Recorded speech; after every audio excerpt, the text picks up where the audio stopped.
Hello, my name is Dan Romzik. I serve in the role of Director of Finance for St. John's Public Schools. I am pleased to share with you some information that we presented recently to a group of community stakeholders who are working on a steering committee commissioned by the Board of Education to explore and recommend a path forward for facility improvements throughout the district. As we have been working with our community steering committee to plan the future of our school facilities, the committee asked some really great questions about school finance and why we have proposed the idea of a bond to fund major renovations.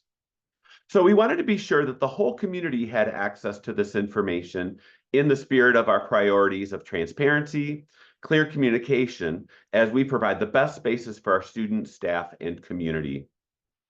In this brief video, I'll be exploring and explaining school funding sources and why they fall short as we look to address the facility needs of the district. Be sure to watch the other videos on this page to learn more about where taxes go and how bonds are used to make facility improvements. Starting out overall with the school funding overview, the district's general operating fund provides for spending and revenue related to the general day-to-day operations of the school district. The school district's budget is shown here, 3 years worth from 22-23 all the way through our current year, 24-25.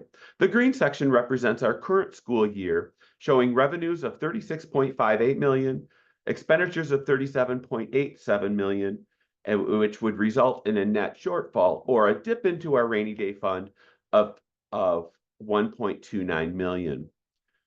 Our beginning fund balance for the year is 6.3 million, which would result in an ending fund balance of 5,027,000. Now let me pause there for just a moment to explain how the funding works. In a fund balance situation, you can equate it to your personal financial situation, where at the beginning of your calendar year, you would have money in your bank account. Through the course of the year, you'll collect revenue in the form of your paychecks or investment in earnings or other sources of revenue. And your expenses would include your day-to-day bills such as groceries, household costs, mortgage, car payments, etc. The difference between the revenue and the expenditures is either a surplus or a shortfall. If it's a surplus, that essentially increases your account balance from the beginning of the year to the end.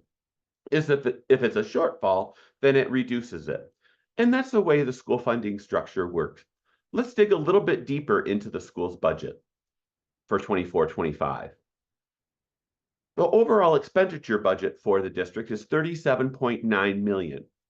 Of that, 81% or $30.7 million is just made up of staff salaries and benefit costs. It makes sense. We're in the people business. We're not manufacturing any sort of goods or services. We're providing educational, instructional services for our students. So the vast majority of our budget goes towards staff for our teachers, principals, paraprofessionals, office staff, administrators, custodians, bus drivers, etc. There are other sources of expenditures as well: purchase services, operating supplies, classroom supplies, and other payments that we make. On the revenue side, we take in revenue budgeted at $36.6 million.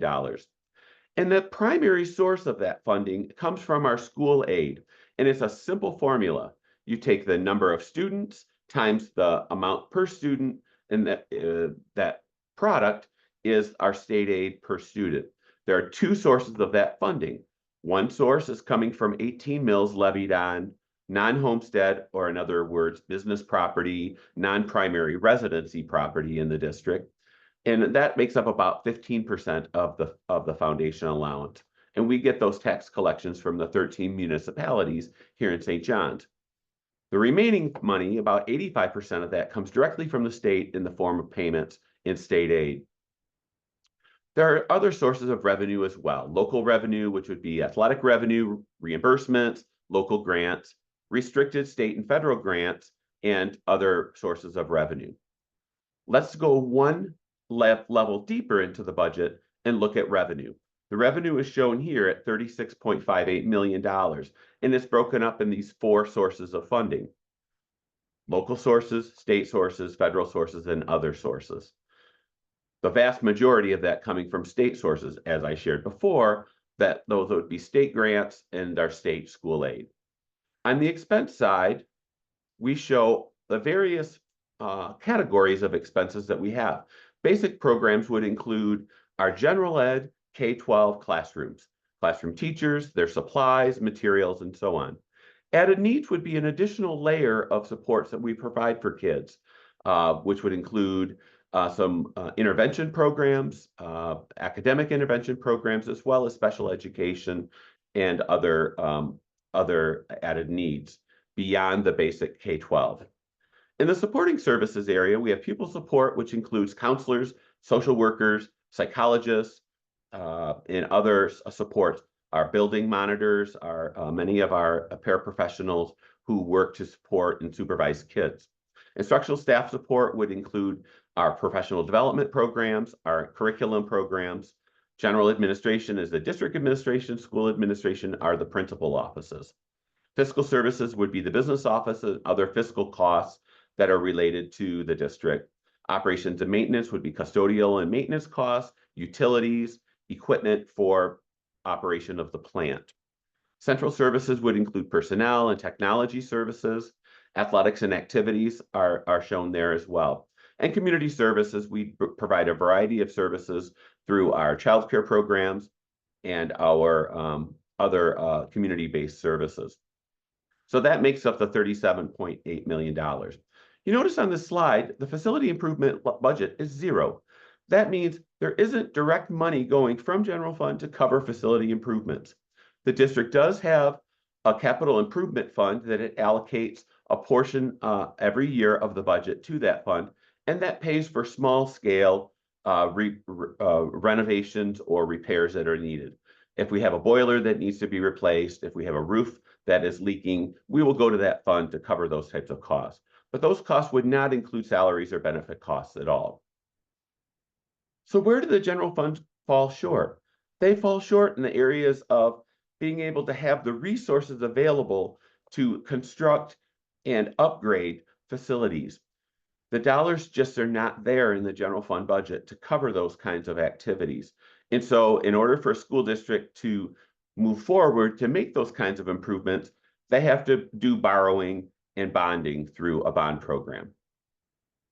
So I hope you have found this video helpful as you learn more and more about our school and school district finances. And be sure to watch the other videos on this page to learn more about where the taxes go and how bonds are used to make facility improvements. Thank you so much.